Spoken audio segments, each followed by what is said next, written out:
back to it whenever and if ever I want to. Anyway, like I said before, the sneak who killed him would have been scared if they'd known Uncle Bill wasn't alone out here. Bill was never alone. The voice from the doorway startled McQuede. This is Lex Wiskin, Corey explained, casting barely a glance at the newcomer, who had the strong features of a Shoshone. Bill's hired hand. Bill's friend, Lex Wiskin corrected, returning Corey's glare. It was obvious no love was lost between them. The best friend he ever had. Never a day went by that I didn't check on him. The big Shoshone, whose thick hair hung loose beneath a worn Stetson, stepped into the room. His heavy face, pitted and scarred, made him look even more formidable, enough to stave off a whole gang of thieves single-handedly. I thought I was getting away from the crime-infested cities. Corey shook his head. Hard to imagine robbers way out here in no man's land. Uncle Bill should have just let them have whatever they wanted. Maybe they did help themselves. Since he was always adding new merchandise, there's no way of knowing whether anything's missing or not. Lex began roaming silently around the shed.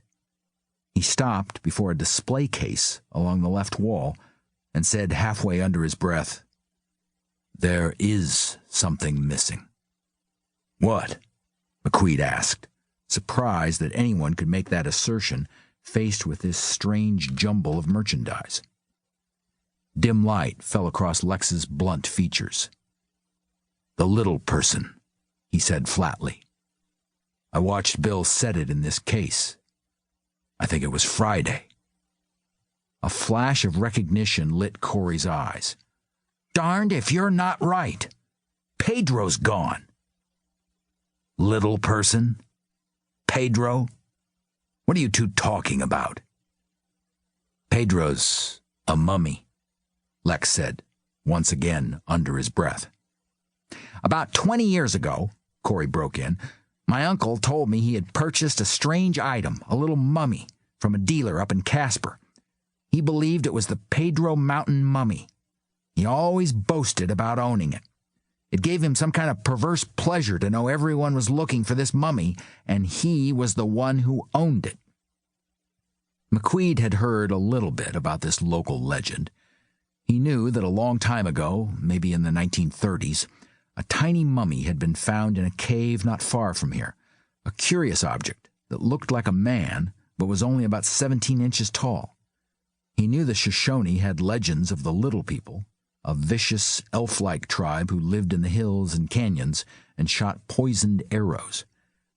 From what he had read, the discovery had made quite a stir, but the Pedro mummy disappeared sometime in the 1950s and never resurfaced.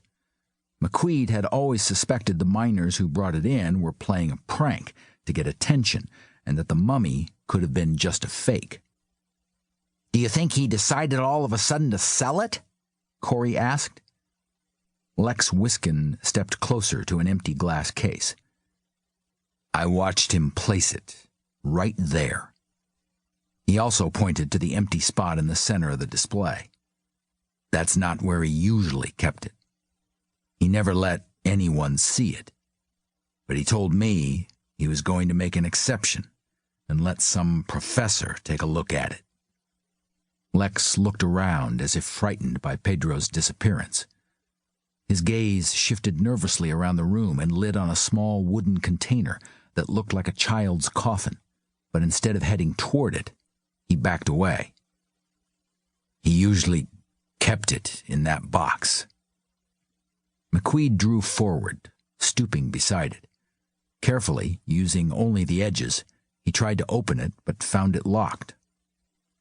"Corey, do you have the key to this?" Bill's nephew shrugged. "Mind if I break the lock?" "Be my guest." The wood, old and crumbly, gave way to his first pressure. As McQuede lifted the lid, a musty smell of cloth and old wood wafted up from the empty interior. "He's gone." The big man shrank even further away, terror now present in his